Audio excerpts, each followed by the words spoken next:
नमस्कार साथियों, idiom and phrases की क्लास नंबर 4 में आपका स्वागत है।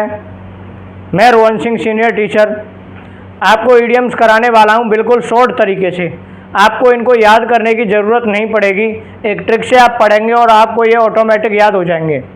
मैं बिना देरी किए शुरू करता हूं, ध्यान से सुनिएगा। पहला है एप्पल ऑफ डिस्कॉर्ड। मान लो एक एप्पल है और वो किसकी है? झगड़े की। डिस्कॉर्ड होता है झगड़ा। एक एप्पल है जिसकी वजह से झगड़ा हो रहा है, तो वो एप्पल क्या हो गई? झगड़े की जड़ हो गई ना।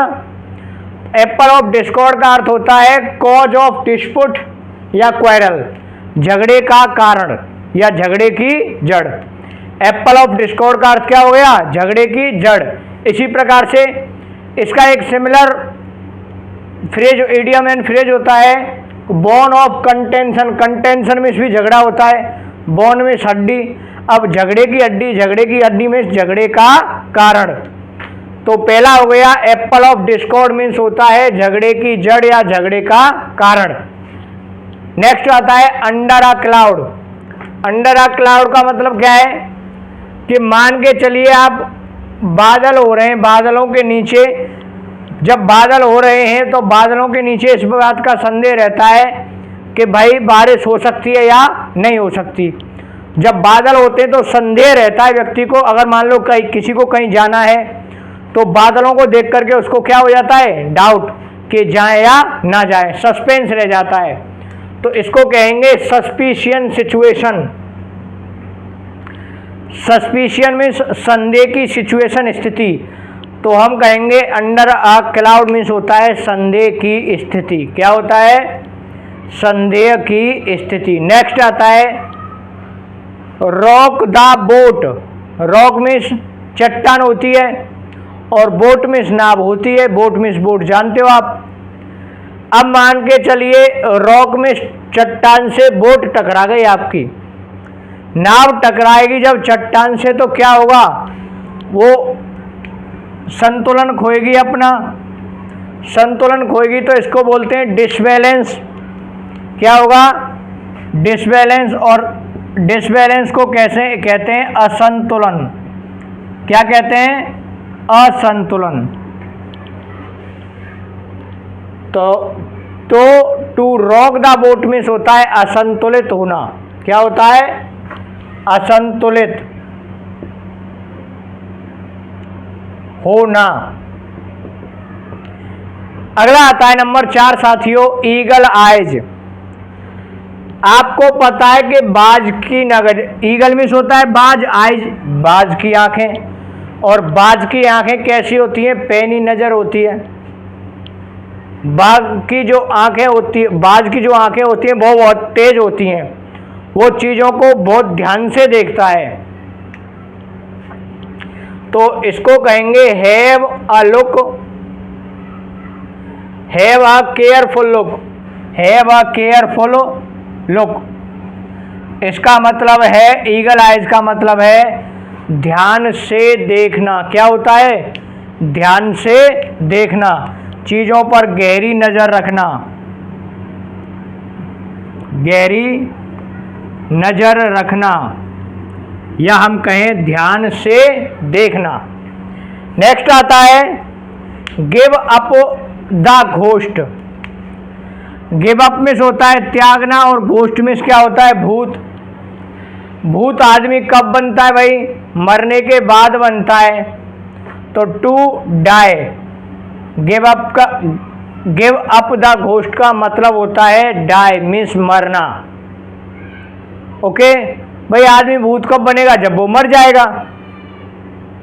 तो गिव अप द घोस्ट का मतलब होता है मरना। 6 number the horns of dilemma. Horn में सींग होते हैं और डिलेमा में क्या होता है? दुविधा होती है। अब दुविधा में सींग लग जाए, इसका मतलब क्या हो गया?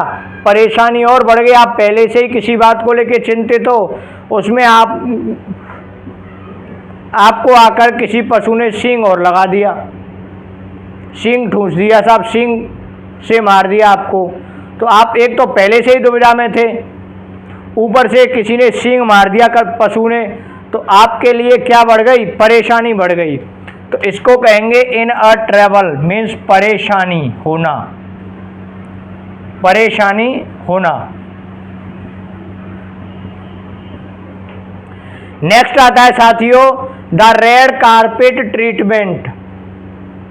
रेड कारपेट ट्रीटमेंट क्या होता है भाई? रेड मीन्स लाल और कारपेट का व्यवहार, ट्रीटमेंट मीन्स व्यवहार होता है, आपको पता है। लाल चटाई का व्यवहार किया जा रहा। भाई देखिए, आप जब भी हमारे देश के प्रधानमंत्री, राष्ट्रपति या किसी दूसरे देश के प्रधानमंत्री, राष्ट्रपति हमारे देश में आते हैं, कोई ऐसा विशिष्ट अतिथि आता है या हमारा कोई विशिष्ट अतिथि किसी दूसरे देश में जाता है या कोई ऐसा फंक्शन होता है जिसमें कोई विशिष्ट अतिथि आने वाला हो, तो उसके लिए क्या बिछाई जाती है? Red carpet. रेड कारपेट किसी भी व्यक्ति के स्वागत का सबसे अच्छा तरीका माना जाता है। किसी विशिष्ट अतिथि के लिए हमेशा रेड कारपेट बिछाई जाती है। तो रेड कारपेट ट्रीटमेंट का मतलब है to welcome in a great way, बहुत अच्छी तरह से स्वागत करना। रेड कारपेट का मतलब क्या है? किसी का बहुत अच्छी तरह से स्वागत करना। और किसी का आप बहुत अच्छी तरह से स्वागत दूसरे तरीके से भी कर सकते हो, जिसके लिए हम दूसरी फ्रेज इस्तेमाल करते हैं, keep an open house. Keep an open house, घर खोल देना। घर खोल देना का मतलब है दिल खोल देना। और आदमी किसी के लिए दिल कब खोलता है? जब उससे वो लगाव रखता है, उसका वो स्वागत करना चाहता है। ओके, नेक्स्ट देखते हैं साथियों, एन आफ्टरनून फार्मर। भाई आफ्टरनून दोपहर के बाद का किसान।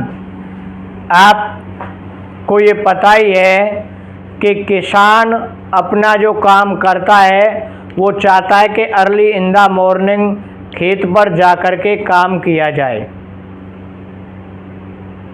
क्योंकि धूप होती है और धूप में काम करना किसी के लिए भी बड़ा मुश्किल हो जाता है। अब कोई ऐसा किसान है जो दोपहर के बाद जा रहा है, तो इसका मतलब ऐसा व्यक्ति जो समय पे काम नहीं करता वो कौन होता है? आलसी होता है। कैसा व्यक्ति होता है? आलसी। एन आफ्टरनून फार्मर का मतलब ये होता है कि एक ऐसा व्यक्ति, ये किसान से ही मतलब नहीं है, जो भी व्यक्ति जिस भी प्रोफेशन में है, हर प्रोफेशन का लगभग टाइम निर्धारित सा रहता है कि भाई ये काम इस समय करने पर ज़्यादा फायदा रहता है। तो एक ऐसा व्यक्ति जो काम को समय पर पूरा नहीं करता, ऐसे व्यक्ति को कहा जाता है ए लेजी पर्सन। क्या कहा जाता है? A lazy person. Next, let the grass under the feet. Let में अनुमति देना या कोई काम करने देना। ग्रास में घास, अंडर द फीट पैरों के नीचे। पैरों के नीचे घास छोड़ना। पैरों के नीचे घास छोड़ने का मतलब है, आपने सपोज कीजिए आपने कोई काम किया और उसको अधूरा छोड़ दिया, उसमें से थोड़ा सा काम छोड़ दिया, अब वो अंत में आपको काम तो करना ही है। चाहे अब आपसे कह दिया कि आपको घास साफ करनी है मैदान की, आपके जहाँ जहाँ पैर थे वो साइड छोड़ते गए और साइड से आपने घास को साफ कर दिया। इससे क्या होगा? जो घास आपके चलने के साथ ही जहाँ से साफ हो जानी चाहिए थी, वो घास को आप दोबारा साफ करना पड़ेगा। ऐसी स्थिति में एक काम को दूसरी बार करने का मतलब है आपको समय लगेगा, तो इसको कहते हैं डिले इन वर्क, काम में देरी करना। क्या कहते हैं? काम में देरी करना। नेक्स्ट आता है साथियों, to move heaven and earth. Move में चलना, हिलना, घूमना फिरना, है ना। मूव में जाना या चलना। हेवन स्वर्ग में, एंड अर्थ पृथ्वी पर। अब पृथ्वी पे और स्वर्ग में जाना, इसका मतलब कोई ऐसा व्यक्ति है। अब मूव हेवन एंड अर्थ का मतलब आप ऐसे समझिए कि कोई व्यक्ति इधर उधर की भागदौड़ कर रहा है। अब इधर उधर आदमी भागदौड़ क्यों करता है? निश्चित तौर पर वो कोई काम करना चाहता है। और उस काम में सफलता पाना चाहता है। जब आदमी सफलता पाने के लिए इधर से उधर भागता है, यूँ कहते हैं ना धरती पाताल एक करना, इसका मतलब होता है कठोर परिश्रम करना। To move heaven and earth, धरती पाताल एक करना, इसका मतलब है to try one's best effort, अपना हर संभव प्रयास करना। एफर्ट में क्या होता है? प्रयास, बेस्ट सबसे अच्छा, ट्राई में कोशिश करना, हर संभव प्रयास की कोशिश करना, अर्थात हर संभव प्रयास करना। नेक्स्ट आता है साथियों, अपसेट द एप्पल कार्ट। एक कार्ट में गाड़ी है एप्पल से भरी हुई, उसको अपसेट कर दिया, जो आगे लगनी थी उसको पीछे लगा दिया, आड़ी तिरछी लगा दिया। आप इस प्रकार से समझिए इसको। मान लो कोई गाड़ी है जो भरी हुई है एप्पल से, उसको आड़ा तिरछा कर दिया, टेढ़ा सीधा कर दिया, तो क्या होगा इससे? टू क्रिएट सम प्रॉब्लम, परेशानी पैदा होगी।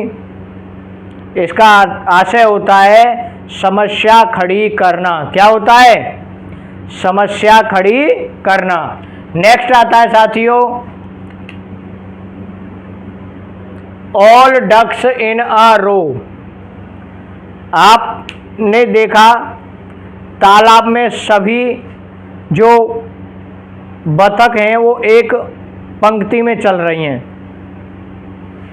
एक पंक्ति में इस तरह से चल रही हैं जैसे कि वे पढ़ी लिखी हों, या उनको किसी ने एक पंक्ति में चलने को कहा है। आप कहोगे उनको देख करके कि ये कितनी अच्छी लग रही हैं एक पंक्ति में चलते हुए, अर्थात कैसी स्थिति में है वो? सुव्यवस्थित। एक तो होता है, मान लो आप स्कूल में पढ़ रहे हैं, पढ़ा रहे हैं, आप देखते हो बच्चे एक तो लाइन में चल रहे हैं, वो होगी उनकी सुव्यवस्थित कंडीशन, और एक इधर से उधर भाग रहे हैं। तो कौन सी कंडीशन ज़्यादा अच्छी रहती है? जिसमें चाहे कहीं भी गए वहाँ अगर व्यवस्थित तरीके से काम हो रहा है, उसको कहेंगे ऑल डक्स इन अ रो, वेल सेटल्ड।